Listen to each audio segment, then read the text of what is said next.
क्या आपके साथ भी कभी ऐसा हुआ है कि लोग आपकी बात को बीच में ही काट देते हैं? आप ना बोलना चाहते थे लेकिन आप हाँ बोल देते हैं। सबके सामने जब बोलने की बारी आती है तो आपकी आवाज धीमी पड़ जाती है और बाद में आप अकेले बैठकर सोचते हैं, यार मुझे ऐसा नहीं करना चाहिए था। अगर हाँ, तो आज की वीडियो आपकी जिंदगी को, आपकी सोच को पूरी तरह से बदल देगी। क्योंकि मैं भी पहले आपकी जैसे आपकी एकदम बिल्कुल वैसे ही सोचता था, वैसे ही करता था। मुझे भी ऐसा लगता था कि मुझ में ही कमी है, लेकिन फिर मुझे एक ऐसी बात समझ आई जिसने मेरी पूरी पर्सनालिटी को ही बदल के रख दिया। आज वही बात मैं आपको बताने वाला हूं। तो दोस्तों, आज के लोग मुझे देखकर ऐसे बोलते हैं, यार तुम्हारे अंदर बहुत कॉन्फिडेंस आ गया है। क्योंकि वो मेरे पास्ट को भी मेरे साथ रहे हैं, तो उन्हें पता चल जाता है। वो कंपैरिजन करते हैं कि वो देखते हैं कि इसके अंदर इतनी कॉन्फिडेंस कैसे आ गया, वो जानना चाहते हैं। तो आज मैं आपको बताने वाला हूं। लेकिन सच बताऊं, मैं भी आप लोग की तरह डरता था। लोग क्या सोचेंगे, कहीं गलत बोल ना दूं, कहीं सामने वाला मुझे जज ना कर। ये सब मेरे दिमाग में हमेशा चलता रहता था। लेकिन फिर मुझे समझ आया, कॉन्फिडेंस कोई भगवान का दिया हुआ गिफ्ट नहीं है, ये दिमाग का खेल है। जिस दिन तुम इस गेम को समझ गए, उस दिन कोई भी इंसान तुम्हारा कॉन्फिडेंस को तोड़ नहीं सकता है। वो कॉन्फिडेंस जो बनने के बाद आपको कोई झुका नहीं सकता है। तो मैं हूं मिस्टर रंजीत और आप देख रहे हैं डार्क माइंड रंजीत। इसको जरूर सब्सक्राइब कर लीजिएगा ताकि आपको ये पूरी चीज आपको पता चल सके कि आप कैसे अपनी सोच को बदल सकते हैं। तो सबसे बड़ी गलती क्या है जानते हैं? देखो, हम में से ज्यादा लोग क्या करते हैं, हम अपनी वैल्यू खुद तय करना जानते हैं। हम अपनी वैल्यू को तय करने जानते ही नहीं है तो तय ही नहीं कर पाते हैं। हम दूसरों का रिएक्शन पे तय करते हैं। अगर किसी ने तारीफ कर दी तो आप खुश हो जाएंगे, अगर किसी ने इग्नोर कर दिया तो आप पूरे दिन, आपका सुबह से शाम तक, रात तक हमेशा सोचते रहेंगे और खराब चला जाएगा। यही सबसे बड़ी गलती होती है। क्योंकि जिस दिन तुमने अपनी खुशी को, अपनी वैल्यू को किसी के हाथ में देना शुरू कर दिया, उस दिन से आपका पर्सनालिटी, आपकी वो कॉन्फिडेंस गिरना शुरू हो जाता है। उस दिन से आपकी लाइफ बदल जाती है। लेकिन जिस दिन आप अपने वैल्यू को अपने हाथ में रख लिया, उस दिन से आपके अंदर की वो कमजोरी को धीरे धीरे कमने लगता है, वो अब बाहर जाने लगता है। तो अब मैं आपको बताने वाला हूं साइकोलॉजिकल फार्मिंग क्या होता है, जो समझिएगा। अब एक आसान उदाहरण से समझिए। मान लो कि दो इंसान था, एक आप है या आपके कोई दोस्त है। दोनों इंसान एक कमरे के अंदर घुसते हैं। पहला इंसान सोचता है, पता नहीं लोग मुझे पसंद करेंगे या नहीं करेंगे। लेकिन जब दूसरा इंसान सोचता है और वो घुसता है जब रूम में, तो देखता है और सोचता है कि मुझे कौन कौन पसंद करते हैं। दोनों में सोचने का तरीका फर्क हो जाता है, देखने का तरीका फर्क हो जाता है। पहला खुद को जज कर रहा था, जबकि दूसरा वो ऑब्जर्व कर रहा था दूसरे को। इसी को कहते हैं साइकोलॉजिकल फार्मिंग। जिस नजर से तुम दुनिया को देखते हो, वैसे ही दुनिया तुम्हें दिखाई देने लगती। जो चश्मा तुम पहनोगे, उसी तरह से कलर आपको दिखाई देंगे। इसलिए आपका चश्मा आप पे डिपेंड करता है कि आपने किस कलर का पहना है। अब मैं बताने वाला हूं इस समाज का पहला नियम, जो कि कम बोलो लेकिन सोच समझ कर बोलो। पहले हर बात पर सफाई दिया करता था, अब किसी को कुछ नहीं बोलता तो तुरंत समझने वाला समझ ही नहीं पाता है, वो जज ही नहीं कर पाता है। उसे अब समझ में नहीं आता है कि मैं कैसा हूं, मैं क्या बोल सकता हूं।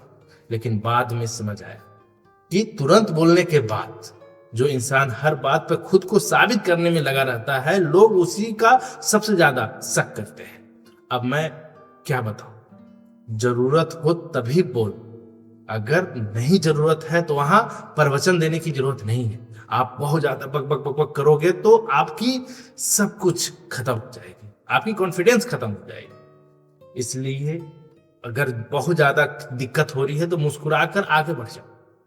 कोई उसमें मजाक उड़ाने की बात नहीं है, आप चुपचाप साइड हो जाओ। लोग खुद आपकी बात जब साइड हो जाओगे, कम बोलोगे, तो आपकी बातें खुद सुनने लगे, आपकी बातों में वैल्यू हो जाएगी। दूसरा, हर किसी को खुश करना बंद करो। सच बताओ, आप लोग भी बहुत लोगों को खुश करने के चक्कर में रहते होंगे, और ये समाज कभी खुश नहीं होता। कोई भी इंसान आज के समय में खुश होगा ही नहीं। क्या कि तुम लोगों को मना नहीं पाते हो, तुम्हें डर लगता है कहीं वह बुरा मान जाए। लेकिन सुन, जो इंसान हर किसी को खुश करने के लिए निकला था, वो क्या करता है? वो आखिर में सबसे ज्यादा दुखी हो जाता है, क्योंकि लोग कभी भी खुश होते ही नहीं।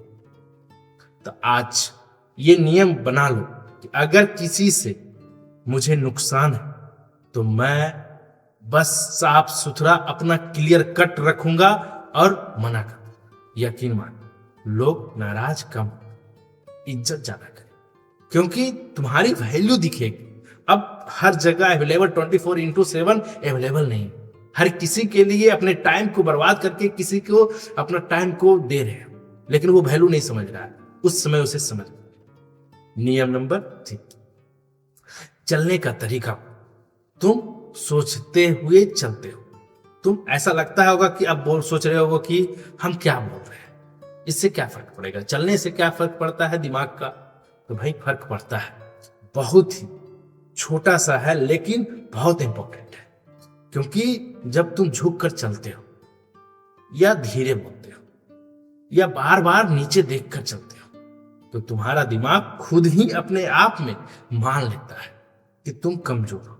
तुम्हें ये अपने आप में, मतलब सबकॉन्शियस माइंड, आपके जो दिमाग है वो एनालिसिस कर लेता है और खुद को ये जज कर लेता है कि मैं कमजोर हूं। लेकिन जैसे ही आप तन कर सीधे बात करके, आंखों में आंखें डालकर बात करते हो और आराम से चलते हो, तो तुम्हारा दिमाग खुद में अपने आप में कॉन्फिडेंस आता है। खुद को ये बोलता है मैं सुरक्षित हूं, मैं जो मेरे अंदर है वही कॉन्फिडेंस अंदर से आपके अंदर भी पैदा हो जाता है। और वो आपके अंदर जब पैदा हो जाएगा तो आप कोई भी काम करने में पूरे जी जान लगा देंगे, 100% एफर्ट लगाएंगे, और आपके अंदर वो कॉन्फिडेंस रहेगा, किसी तरह की घबराहट नहीं। अब मैं बताने वाला हूं, जो ध्यान से सुनिए। लोगों की राय से बाहर निकलो। पहले मैं भी सोचता था अगर किसी ने मुझे पसंद नहीं किया तो, ये हमेशा चलते रहता था मेरे दिमाग। फिर एक दिन मुझे समझ आया, दुनिया में ऐसा कोई भी इंसान नहीं जिसे हर कोई पसंद कर सकता है। आप भी देखते होंगे, आपके भी अगल बगल होंगे, क्या उसे हर कोई पसंद करता है? जबकि वो नंबर 1 पे, चाहे वो किसी भी एग्जाम में हो या कोई नौकरी कर रहा हो, लेकिन उसे कोई पसंद नहीं करता। जब भगवान को इग्नोर कर सकते हैं, भगवान को गलत बोल सकता है इंसान, तो आप कौन जगह की खेती का कौन सा फल है जिसे आपको, मतलब क्या बोलो, वो कर सकते हैं। अब मैं कोशिश करता हूं कि मुझे जो पसंद करते हैं वो मुझे पसंद करेंगे। मैं सिर्फ इतना देखता हूं कि क्या मैं खुद के नजरों में सही हूं या नहीं, क्योंकि दूसरों को पसंद करने के चक्कर में आप अपने नजरों में गिरा लेते हैं, अपने कॉन्फिडेंस को गिरा देते हैं। अब मैं बताने वाला हूं असली कॉन्फिडेंस। कॉन्फिडेंस का मतलब ये नहीं कि तुम कभी डर ही नहीं सकते हो या कभी डर ही नहीं लगता, ये कभी नहीं। कॉन्फिडेंस का मतलब होता है डर लगने के बाद भी सही काम पे कर, अपने सही लक्ष्य पे काम। हाथ कांप रहे हैं फिर भी बोल रहे हो, दिल डर रहा है फिर भी आगे बढ़ रहे हो, यही है असली कॉन्फिडेंस। आप मतलब कि दृढ़ निश्चय, आपके अंदर बेडर है, मतलब कि आपके अंदर कोई भी किसी से कोई डर नहीं, आप अपने दम पे लगे हुए हैं, कभी पीछे हटने के लिए आप तैयार। इसी को असली कॉन्फिडेंस कहते हैं। अगर आज तक आप लोगों को हल्के में ले रहे थे, अगर तुम्हारी बात को कोई वैल्यू नहीं मिल रहा था, अगर आप हमेशा तुम्हें एडजस्ट करना पड़ता था खुद को ही, आपको लोगों के बीच में या उनकी बातों को, उनकी हर एक चीजों को एडजस्ट आप कर रहे हैं, तो याद रखना समस्या तुम्हारे अंदर बिल्कुल नहीं है। समस्या सिर्फ तुम्हारी सोच के अंदर थी, उससे बदलने की जरूरत है। जिस दिन तुम अपनी वैल्यू तय कर लो, जिस दिन तुम दुनिया की तुम्हारी वैल्यू देना शुरुआत कर देगा, जब तुम अपनी वैल्यू तय करोगे, अपनी बाउंड्रीज सेट करोगे, तो लोग आपकी वैल्यू देना शुरू कर देंगे। याद रखना, लोग उतनी ही इज्जत करते हैं जितना इज्जत तुम खुद को करते हो। और आज से किसी के सामने खुद को छोटा मत समझना, क्योंकि ये जो मनोप्लेग बना हुआ है आपके दिमाग में, जो पल रहा है ना कि मैं छोटा हूं, मैं छोटा हूं, मैं छोटा हूं, और ये बैठ जाता है और आप ये डिसाइड कर लेते हैं, खुद में सोचने लगते हैं। क्योंकि शेर जो है ना जंगल का राजा इसलिए नहीं होता क्योंकि वह सबसे बड़ा है, क्योंकि उससे बहुत बड़े जानवर है। वो राजा इसलिए होता है क्योंकि उसने अपनी ताकत पे भरोसा कर रखा है। वो अपने आप को जानता है कि मैं जब लड़ूंगा तो मैं जीतूंगा। वो उनके अंदर वो कॉन्फिडेंस है। अगर इस वीडियो को आपकी सोच को, आपकी कहानी को, आपके अंदर की वो जो चीजें हैं उससे रिलेट की है, उससे जुड़ी है, तो इस वीडियो को लाइक जरूर कीजिए। अगर आप अपने दिमाग को मजबूत बनाना चाहते हैं, लोगों को चाल को समझना चाहते हैं और ऐसे ही साइकोलॉजी वाले वीडियो को देखना चाहते हैं, तो डार्क माइंड रंजीत को सब्सक्राइब कर दीजिए। याद रखना, दुनिया बदलने से पहले अपनी सोच को बदलना पड़ता है, तभी आप अपनी दुनिया को बदल सकते हैं। क्योंकि आपकी सोच पे ही आपकी भविष्य, आपकी कैरियर, आपकी हर एक चीज, आपकी वैल्यू, हर एक चीज डिपेंड करता है। इसलिए अपनी सोच को बदलो, अब तभी ये दुनिया बदलेगी, आपकी किस्मत बदलेगी। तो यहां तक जुड़े रहने के लिए बहुत बहुत धन्यवाद। जय हिंद।